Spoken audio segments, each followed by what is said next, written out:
Olha, tá pra ter uma coisa que deixa mais pais e mães desesperados do que briga de irmãos. Então vamos falar um pouco sobre isso, mas de uma forma diferente. Vamos tentar dar uma perspectiva para crianças mais velhas, crianças que já têm brigas em que a gente às vezes começa até a ficar preocupado de alguém se machucar seriamente com essas brigas. Momentos em que nós, pais e mães, ficamos desesperados, nos sentindo impotentes, angustiados sobre como que a gente consegue ajudar os nossos filhos sem a gente se perder no meio disso tudo. Vamos falar um pouco sobre tudo isso hoje, mas antes, é claro, fazer aquele recadinho de sempre, né? Se você está aqui consumindo vídeos no YouTube e você gosta desse tipo de assunto, poxa, se inscreve no meu canal, tenho certeza que você vai adorar receber toda semana um vídeo novo meu, inédito, falando sobre temas com relação à parentalidade, sobre infância, de uma perspectiva mais respeitosa. Então já aí, ó, se inscreve, já ativa o sininho e me ajuda a chegar em mais pessoas também. Espalha esse vídeo por aí, manda para seus amigos, para seus amigos. Tenho certeza que alguém aí que você conhece, que tenha mais de um filho, vai gostar de ouvir o que eu tô para falar aqui, tá bom? Bom, vamos lá. Recentemente eu andei falando sobre esse tema nas minhas redes sociais. E sempre que eu falo sobre isso, as pessoas ficam muito alvoroçadas, porque, primeiro, isso é uma dor de todos nós que temos mais de um filho. Eu tenho 4, então assim, eu vivo bastante já há muito tempo esses dilemas, mas eu acho que a gente precisa naturalizar algumas questões para a gente poder andar em direção ao que a gente pode considerar como algum tipo de ajuda que a gente pode oferecer para os nossos filhos sem reforçar lugares, tá legal? E quando eu falo de reforçar lugares, eu estou dizendo o seguinte: crianças mais velhas, irmãos mais novos também, mas de uma forma geral, eles vão estar sempre disputando atenção. Não adianta. Você pode, inclusive, fazer como fizeram com você, caso você tenha irmãos, de tentar fazer tudo igual para todos os irmãos. É aquela coisa de, ah não, se eu dou esse tanto de suco para um filho, eu vou dar esse tanto de suco para outro filho. Não adianta. Se você cuida dos seus filhos da mesma forma, ou seja, tenta fazer com que eles sejam tratados de forma igual, você só vai entrar nessa espiral enlouquecedora de que, não, mas ele recebeu mais suco que eu. Não, eu que recebi. Não, ele recebeu mais suco. E aí você pode botar até transbordar o copo. Eles vão encontrar uma forma de disputar ainda assim essa atenção, que no final das contas para eles se converte em eu sou mais amado do que você. Essa disputa sempre vai acontecer. E não vai ser tratando eles da mesma forma que a gente vai resolver isso. Porque, em primeiro lugar, eles não são iguais. Nenhum filho é igual ao outro. Eu tenho 4 e eu tenho certeza absoluta disso. Eu vejo cada um dos meus filhos diferentes uns dos outros. Eu tenho certeza que você aí, que tem mais de um filho, sabe o quanto cada criança é diferente uma da outra, independente da idade, inclusive. Você sabe que a personalidade de um é de um jeitinho, do outro é de outro. E não tô nem falando de gêneros diferentes. Tô falando, às vezes, se você tem 2 meninos, você sabe que os 2 meninos vão ser diferentes. E isso é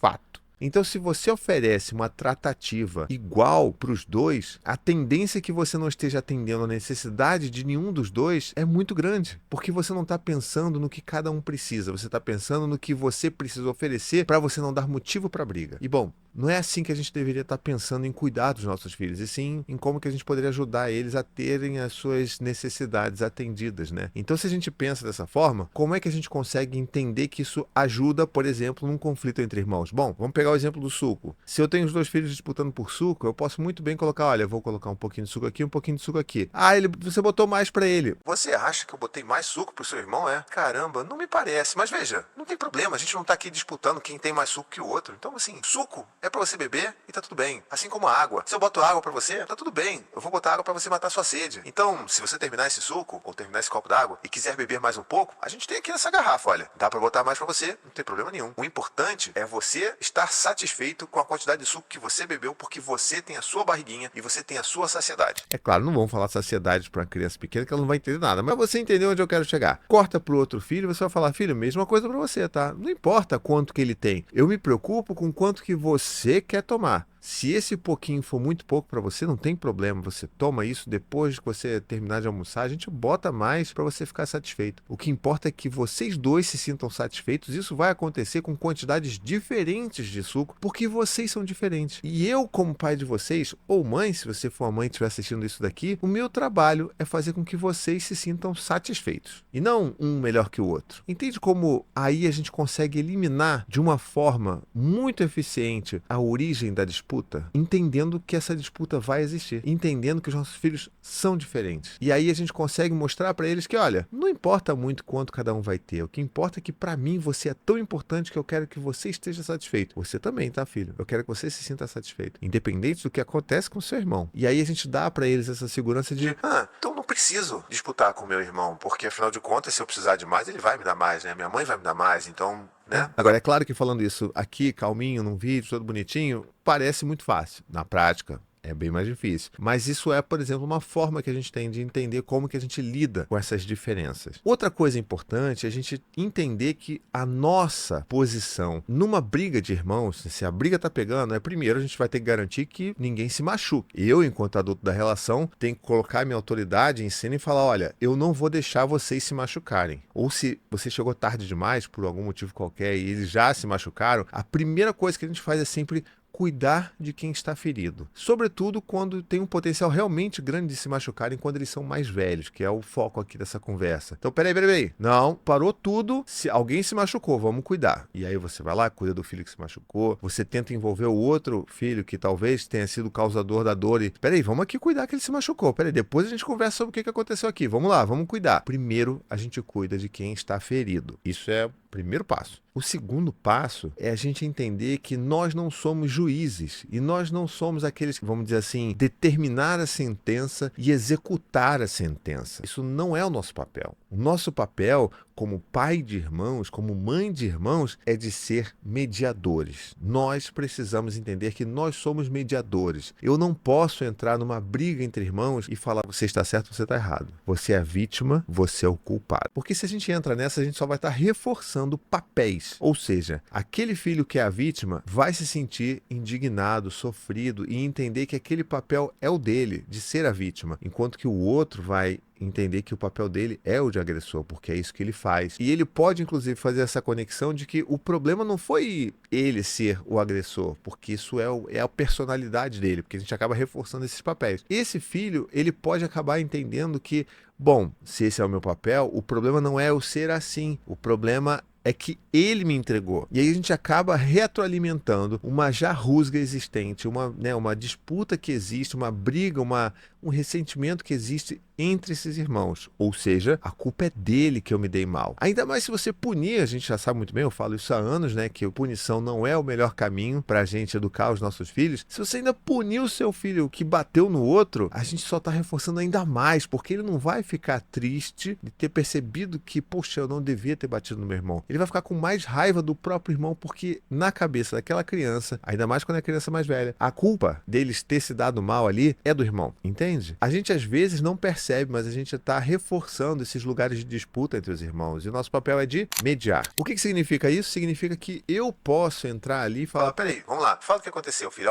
preste atenção no que ele vai falar, acabou? Peraí, vai chegar a sua vez de falar. Vamos lá. Garante um espaço seguro para que cada filho possa falar sobre o que aconteceu. Beleza, você acabou? Então agora vamos ver o seu irmão aqui. Filho, vai lá, conta aí o que aconteceu, o que você percebeu, como é que foi isso para você? E ele vai lá contando, tarará. Você ouviu o que ele falou, filho? Aí a gente começa. Você percebeu que você falou para ele que você não queria mais brincar? Você ouviu isso ele falando? Ouvi. Você entendeu isso? O problema começou a acontecer? Não, porque ele tinha falado que ele queria brincar comigo, tarará. E aí você fala, você percebeu, filho? Ele achou que na verdade você queria continuar brincando. E aí a gente começa a mostrar para os nossos filhos como que a gente resolve conflitos com diálogo. Se eu nunca me coloco nesse lugar de mediador de diálogo entre os irmãos, como é que eles vão conseguir resolver um problema através do diálogo? Só eu gritando e falando, vocês só brigam, vocês têm que parar com isso e conversar, se conversar entre si. E eu falo isso gritando de uma forma ameaçadora. Eu não estou ajudando os meus filhos a resolver problemas. É claro, eu mesmo grito às vezes quando eu estou desesperado, quando eu não aguento mais ver os meus filhos, sobretudo os meus mais velhos, brigando. Eu vou gritar às vezes, mas eu vou gritar por descontrole emocional meu. E não porque eu acredito que gritando eu vou ajudar eles a resolver os problemas deles. Eu sei que eu estou só atrapalhando, só jogando mais lenha na fogueira quando eu começo a gritar e me descontrolar. Eu sei que eu preciso trazê-los para perto e falar, olha, vocês têm um problema muito sério. Você queria isso, você falou aquilo, como é que a gente pode resolver isso? É aí que entra a beleza de quando você tem filhos mais velhos. Porque aí você coloca na mão deles a solução do problema. E a gente percebe, olha, tá, os dois erraram, tá bom, teve alguma coisa que teve uma briga, teve uma violência, isso não é legal. A gente pontua que não é legal. Mas eu acho que agora a gente pode tentar conversar e tentar entender o que a gente pode fazer para resolver isso daqui. O que vocês acham que dá para fazer? Foi numa conversa dessas, inclusive, que eu tava já exausto, mas que eu consegui ter uma conversa dessas, que saiu o grande contrato, inclusive, é um contrato entre irmãos, do Dante e do Gael. Eles têm, o mais velho velho tem 11, que é o Dante, o do meio, vamos dizer assim, que são 4, né? Então o do meio mais velho, que é o Gael, tem 9. E eles decidiram fazer um contrato. E eles decidiram escrever, eu falei assim, olha, o papai vai trabalhar agora, quando eu voltar eu quero que vocês já tenham sentado, conversado e resolvido uma forma de resolver isso, porque não dá pra ser assim. E foi aí que quando eu voltei eu percebi que eles tinham feito um contrato. Eles sentaram, conversaram muito, escreveram 10 mandamentos daquilo que eles achavam que era importante para a relação de irmãos. E eu tô olhando para cá porque eu fiz um post, eu tirei uma foto disso. Se você quiser ir lá no meu Instagram, você vai ver, tá? Eu vou dar uma lida rápida aqui no que eles escreveram. O título que eles escreveram era Como Melhorar Nossas Atitudes. E aí o número 1 é Nunca Criar Competições. Eles começaram a perceber que a maioria das brincadeiras que eles estavam fazendo eram brincadeiras de competições, ou seja, eram jogos de disputa, e quem era o melhor, quem era mais rápido, quem tinha a melhor pontaria. Então eles perceberam que uma das coisas que é bom é nunca criar competições entre eles. 2, não seja grosseiro. 3, nunca implique. 4, nada de violência. 5, sem mentir. 6, sem ameaças. 7, todos devem se ajudar. 8, esse para mim é o meu preferido. Chega de palhaçada. Inclusive, esse item 8 foi o item mais referenciado nos comentários aqui do post do Instagram. 9, sem xingamentos. E 10, não cortar a fala do outro. Vocês perceberam? Eu fiquei chocadíssimo com isso daqui, porque olha o nível de sutileza das coisas que eles falaram, que eram as coisas que mais incomodavam um ao outro. Você consegue entender como que, sabe assim, é precioso ver que seus dois filhos, mesmo ainda jovens, mas mais velhos, né? Mas assim, eles ainda são pequenos. Eles conseguem entender que ameaças entre eles não é bom. E ameaça é um negócio tão sutil. É aquilo, não quero mais brincar, assim eu não vou mais brincar, assim eu não vou ser mais seu irmão. Percebe? Não é só uma ameaça de violência física, é uma ameaça que vai estar ali naquele campo dos afetos. Nunca implique, sabe? Não cortar a fala do outro. Tem tanta coisa importante aqui. E esse mandamento, assim, ele termina com um campo de assinatura do Dante, que o Dante assinou, um campo de assinatura do Gael, e embaixo tinha um campo de assinatura do pai. E eu tive que assinar também. Então, assim, eles me colocaram ali, ó, você enquanto mediador, tá bom, você vai assinar isso aqui como testemunha. Tá bom, assinei aqui. E a gente tem esse papelzinho até hoje. E eles precisam recorrer a ele até hoje. E é claro, né, a gente tá falando aqui que isso não significa que eles nunca mais vão brigar. Eles já brigaram bastante depois disso. Mas a gente tem uma substância pra gente conseguir fazer com que eles recorram àquilo. De lembrar, olha, falaram que não podia cortar um outro, vocês estão se cortando aí. Vamos lembrar dos combinados que vocês fizeram. Então a gente vai ter que ter esse papel também de resgatar os combinados, porque nós adultos precisamos fazer isso, os nossos filhos que são pequenos ou grandes em certa medida, tá? Mas é importante demais ver o quanto que os comentários desse post no Instagram foram incríveis, no sentido de, teve gente falando, bom, muita gente falando sobre chega de palhaçada, mas teve muita gente falando assim, olha, como tá valendo aqui, vou imprimir e colocar na geladeira para os adultos aqui de casa. Outra pessoa escreveu aqui, muito inteligentes e compreensivos, tem muito adulto aí precisando dessa listinha. E outro comentário muito especial, que inclusive foi um dos que me motivaram a fazer essa conversa mais tranquila sobre briga de irmãos, que foi essa daqui, olha. Muito interessante desromantizar a convivência entre irmãos. Falar sobre a realidade é essencial. E é isso que eu falo há anos aqui. É importante a gente entender que sim, irmãos vão brigar, que é natural que eles briguem, é natural que eles disputem. É a gente que tem que saber como que a gente vai reagir a isso. Se a gente vai ser acolhedor, mediador, ou se a gente vai ser o juiz e o carrasco. Se a gente vai ser o juiz do carrasco, a gente está chamando a disputa para sempre. Se eu sou mediador, eu estou convocando o diálogo para sempre. Essa é a grande diferença. Mas aí a gente tem que entender que desromantizar uma coisa não significa que a gente vai deixar qualquer violência, né, acontecer. Tudo que tiver no nosso domínio, a gente vai tentar fazer para evitar que alguém se machuque, óbvio. Mas a gente precisa dar um espaço para que eles entendam que é normal eles sentirem raiva um do outro. Que é normal um ficar de saco cheio do outro. É normal um falar, putz, eu gostaria de não ter tido irmão, porque isso a gente não ouviu quando a gente teve irmão. A gente sentia medo, vergonha, humilhação e culpa, principalmente, quando a gente desejava não ter mais irmãos, que vinha aquela culpa dos nossos próprios pais. Como assim? É irmão, é sangue do seu sangue, é a única coisa que você tem nessa vida aqui, é o seu irmão. E aí você fala, caramba, né, a criança entra nessa paranoia de, caramba, então eu sou muito ruim, porque eu tenho desejos e pensamentos ruins em relação a isso que eu não deveria ter, se, né, como meu pai e minha mãe estão falando. Isso causa uma confusão muito grande para a criança. E isso força ela a reprimir muitas emoções que ela sente pelo irmão. Se a gente reprime, isso vira problema. A gente sabe disso. E é isso que a gente faz rotineiramente com os irmãos. É por isso que é importante, sim, a gente desromantizar essa relação perfeita, que tem que ser perfeita. Não, eles vão brigar, eles têm que brigar. Eles só não podem se desrespeitar, se agredir, seja física ou verbalmente. Mas esse lugar de conflito precisa existir e precisa haver um espaço seguro para que eles expressem essas emoções, para que isso não fique reprimido e volte para atrapalhar ainda mais a relação deles para o resto da vida, tá? E aí a gente também tem que lembrar de um papel que é muito importante, que é o papel dos irmãos ali, né? Eu vou focar mais no irmão mais velho aqui, porque eu acho que é normalmente quem a gente cobra muito, e eu falo isso muito, mas muito na minha clínica com os meus pacientes que têm mais de um filho, ainda mais quando o seu filho mais novo vai nascer, né? Tá ali, nasceu, e automaticamente aquele irmão que é mais velho, ele se torna imenso. E às vezes ainda é uma criança de 3 anos, e você tem um bebezinho recém-nascido que é do tamanho da palma da sua mão. Você faz isso, teu bebezinho tá aqui. E aí você olha pro lado e vê o seu filho mais velho, que tem ainda 3 anos, mas ele parece imenso. Ele parece já um mini adulto. E esse é o maior problema no início dessa relação que a gente tenta construir. Por quê? Porque eu vou começar a alimentar expectativas muito irreais e muito injustas desse filho mais velho. Eu vou achar que esse filho mais velho ele já tem capacidade para lidar com todas as emoções dele, de não querer apertar, de não querer machucar, de entender que a mamãe não vai poder dar tanta atenção para ele. Mas, de novo, esse irmão mais velho só tem 3 anos. Ele ainda é uma criança de 3 anos. Fazer esse esforço de reconhecer aonde está encaixada ali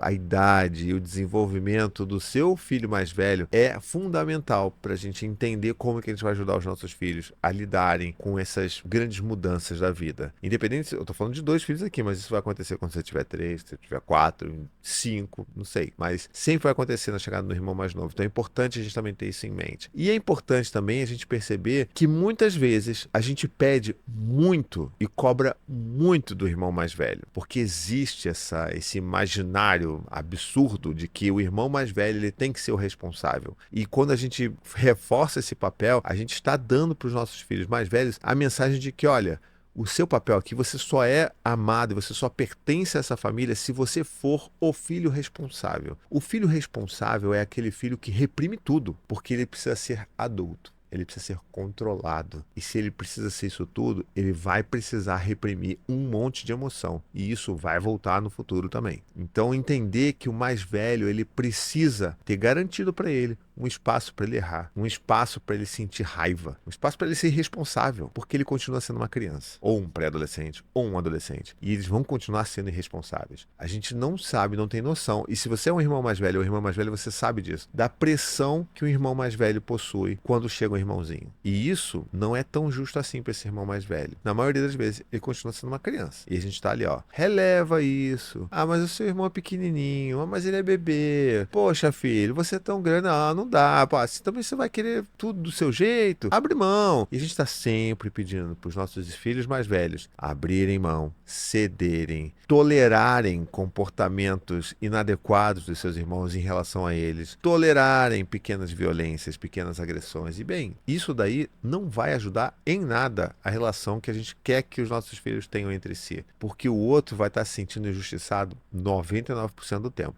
Então vamos lembrar que não é bom também a gente colocar esse peso tão grande nos ombros do irmão mais velho. Vamos tentar tirar isso. Eu sei que é difícil, porque a gente já foi criado dessa forma também, mas vamos tentar tirar um pouco o pé desse acelerador e tentar dar espaço para os nossos filhos expressarem suas emoções, expressarem suas imperfeições, sem se sentirem tão culpados. Porque não, eu não posso errar. Eu sou o irmão mais velho, eu não posso errar, tá bom? E você aí, o que você tem encarado na sua casa, na sua família, com relação à treta entre irmãos? Me conta aqui se você, em algum momento dessa conversa, teve algum insight com relação a como se tratar os irmãos, e me diz se você tem outras angústias com relação a isso. Deixa aqui nos comentários, quem sabe a gente não faz outros conteúdos sobre isso, até porque eu sei que tá todo mundo desesperado tentando fazer com que os irmãos se amem, mas para que os irmãos se amem, a gente precisa garantir que haja espaço seguro para eles expressarem suas raivas de seus irmãos. Faz sentido para você? Se faz sentido, deixa aqui um comentário, me segue nas redes sociais também e principalmente me ajude a divulgar essa conversa por aí. tá bom? E se você gosta muito mesmo do meu trabalho, você pode ir lá no apoia.se/paizinho, e me apoiar com apenas R$ 15 por mês. Com esse valor, você me ajuda a manter todos os custos de produção de vídeo e de podcasts aqui no meu canal. Todo esse trabalho que eu faço já há mais de 8 anos, fazendo vídeos e conversas dessa forma, só se dá porque eu tenho apoiadores há tanto tempo, que me ajudam a manter os custos de produção, que me ajudam a manter, sabe, custos de manutenção de equipamento. Então você pode fazer parte disso, e não apenas isso, mas você vai ter acesso também ao nosso grupo de apoiadores secreto lá no WhatsApp, onde a gente troca ideia, uma comunidade super bonita, a gente se ajuda, o pessoal tira dúvida e a gente vai lá e responde, e não sou só eu que respondo, toda a comunidade que está ali vai se ajudar também. Espero que você tenha gostado dessa conversa daqui. Se fez sentido para você, comenta, me ajuda a divulgar, e a gente vai ficando por aqui. Um beijo, até a próxima. Tchau, tchau.